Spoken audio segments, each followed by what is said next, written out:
Hey guys, it's Danielle with Danielle Minnesota Vlogs, and today I am part of an exciting collaboration with Alicia with Happily Ever Minimal. I'm sure a lot of you know exactly who she is, but if you don't, for sure go to her channel after you watch this. I'll link both her video and her channel below. So go check her out, for sure subscribe to her channel and let her know that I sent you.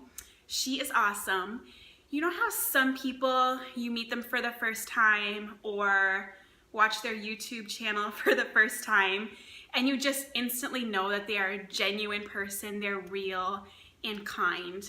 Well, that's Alicia in a nutshell. So I know you're gonna love her. She is Canadian, she is a homeschooling mom, and she does videos on minimal living, simple living. She's done some cool hauls, some cleaning videos, and she is interested in green living, and I am as well. So she asked me to do this collab where we talk about changes we've made in our home to green it up a little bit that don't break our budget. So I said, sign me up. One of my favorite things about making green changes is not always, but mostly you are saving money than the alternative. So it's kind of like a win-win. So I'm so excited to be part of this collab. Thank you to Alicia. And if you are stopping over from her channel, welcome. And I'd love to have you stick around and come on back. So let's get started. One side note, this is for sure coming from a place of non-judgment. Some of the things I'm gonna talk about are not for everyone or every household, and that is a-okay. And then on the flip side, I am far from perfect when it comes to green living. With that being said, I'm going to share three ways with you three changes that I've made to be a little more green around my house that have also saved me some money. This is a little weird story. Bear with me, it's going to make sense, but I was not always conscious about this kind of stuff. I wouldn't really think about my waste. And 5 years ago, let me know below if you remember this, but extreme couponing became like this huge phenomenon. There was a show, I think on TLC, called Extreme Couponing, and it chronicled these crazy people who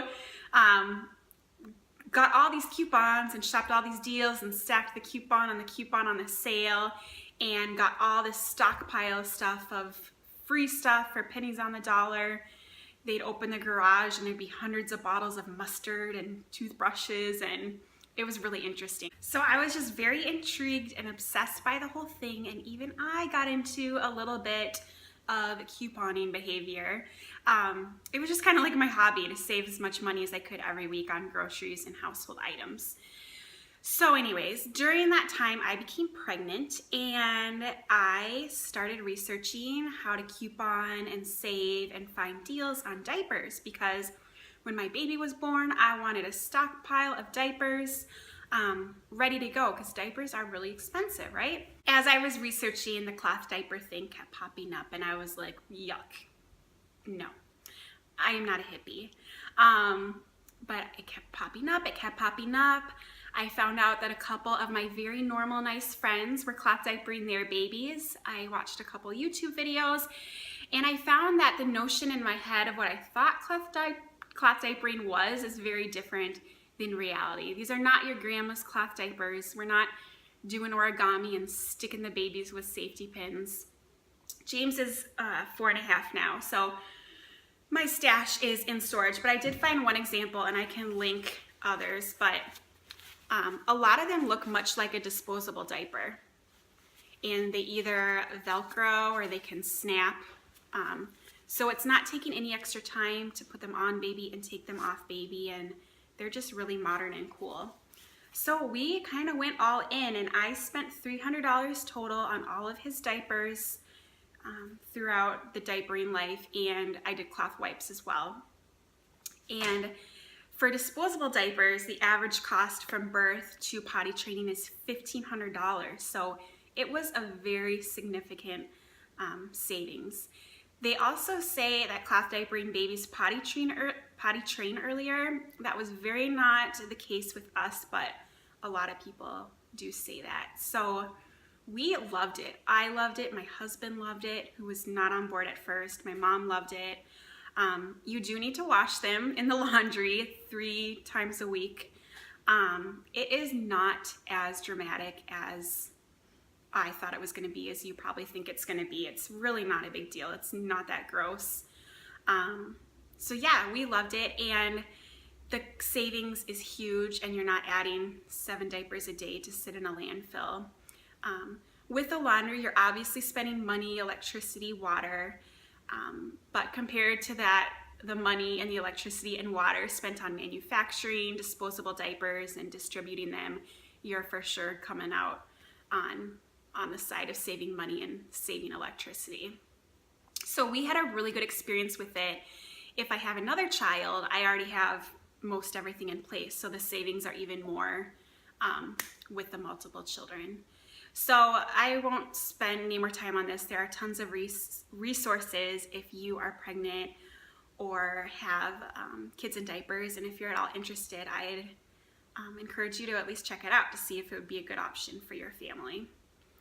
So I made that decision purely on the economical factor. I wanted to save $1,000, $1,200. I wasn't really thinking about the environment, honestly, when I made that decision. But when I was in the thick of it, it just made me more hyper aware of other changes I could make to save money and to waste less. I was just aware of how much I wasn't wasting by using these cloth diapers. So the second big change that I made is I stopped buying paper napkins and paper towels. This decision was very intimidating and scary for me. I bet I thought about it for a good 6 months before I tried it out. But it honestly was a super easy switch, and I really love it.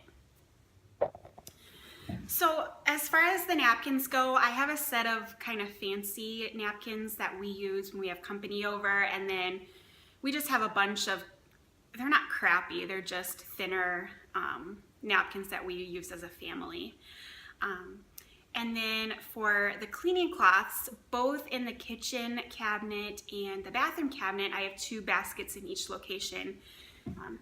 Here's one of them, and one is just full of all the cloths. I have a bunch of different varieties that I've collected, and then I have another basket, they're mainly from the Dollar Tree, that I put the dirty, soiled ones in that I can collect when it's laundry day. So I love using these. They are more absorbent, obviously, than paper towels. I think they clean better, they just feel better, and I honestly don't miss the paper towels.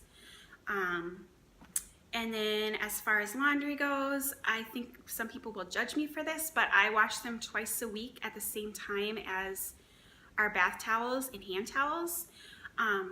So it's a little extra folding and putting away, but I'm not doing an extra load of laundry because I need to wash our bath towels and hand towels anyway. So I love this.